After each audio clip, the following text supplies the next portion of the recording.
আসসালামু আলাইকুম। Blog by Jolis mom channel থেকে আমি মমতাজ আপনাদের ওয়েলকাম করছি। আশা করছি আপনারা সবাই ভালো আছেন। আমিও আলহামদুলিল্লাহ আপনাদের দোয়া ভালো আছি। আজকে আপনাদের সাথে শেয়ার করব কিভাবে ঘরোয়া পদ্ধতিতে টমেটোর সস বানানো যায়। তার জন্য আমি এখানে 2 কেজির মতো টমেটো নিয়েছি। প্রথমেই আমি টমেটোগুলোকে ছোট ছোট করে কেটে সিদ্ধ করে নিব। আমি এখানে আলাদাভাবে কোনো পানি ইউজ করব না। টমেটোতে যে পানি উঠবে সে পানি দিয়েই টমেটো সিদ্ধ হয়ে যাবে।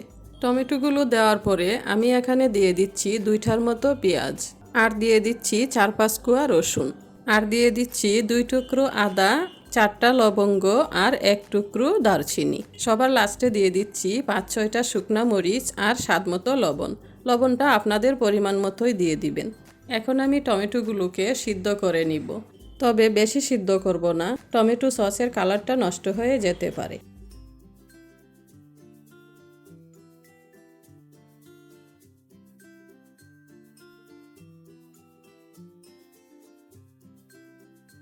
দেখতেই পাচ্ছেন আমার টমেটোগুলো সেদ্ধ হয়ে গেছে। এখন আমি ঠান্ডা করে ব্লেন্ড করে নিব।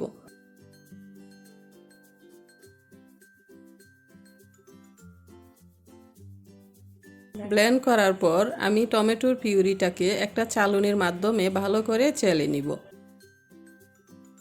দেখতেই পাচ্ছেন টমেটোর ছিলকা এবং বিচিগুলো একদম আলাদা হয়ে গিয়েছে, আর আমি এখানে সুন্দর একটা পিউরি পেয়েছি। টমেটো সসের ঘনত্বটাকে একদম পারফেক্ট করার জন্য আমি এখানে একটা মিশ্রণ তৈরি করে নিব। তার জন্য দিয়ে দিচ্ছি 2 চামচ পরিমাণ কর্নফ্লাওয়ার আর 2 চামচ সাদা ভিনেগার।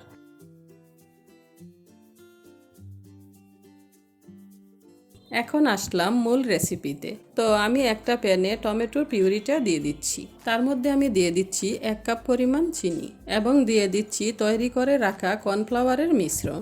এই মিশ্রণটা সসের ঘনত্বটাকে ঠিক রাখতে সাহায্য করবে।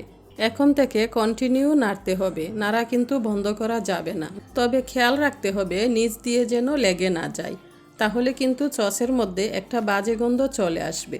যেহেতু আমি চিনি দিয়েছি, মিষ্টি এবং টকটাকে একটা ব্যালেন্সে রাখার জন্য আমি এখানে দিয়ে দিচ্ছি অল্প একটু তেঁতুলের শাঁস। অনেকক্ষণ রান্না করার পর আমার সস একদম রেডি হয়ে গেছে। নাড়তে নাড়তে যখন দেখবেন সসটা অনেকটা বাড়ি হয়ে আসছে, তখন নামিয়ে নেবেন। নামানোর পরে আমি সসটাকে 1 থেকে 2 ঘন্টা রেখে দিব ঠান্ডা হওয়ার জন্য। 2 ঘন্টা পরে ফিরে আসলাম। আমার সসটা একদম ঠান্ডা হয়ে গেছে। এখন আমি একটি কাচের বোতলে সংরক্ষণ করে নিব।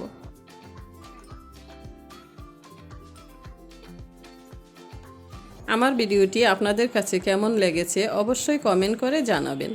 তাহলে আজকের মতো এ পর্যন্তই। সবাই ভালো থাকুন, সুস্থ থাকুন। আল্লাহ হাফেজ।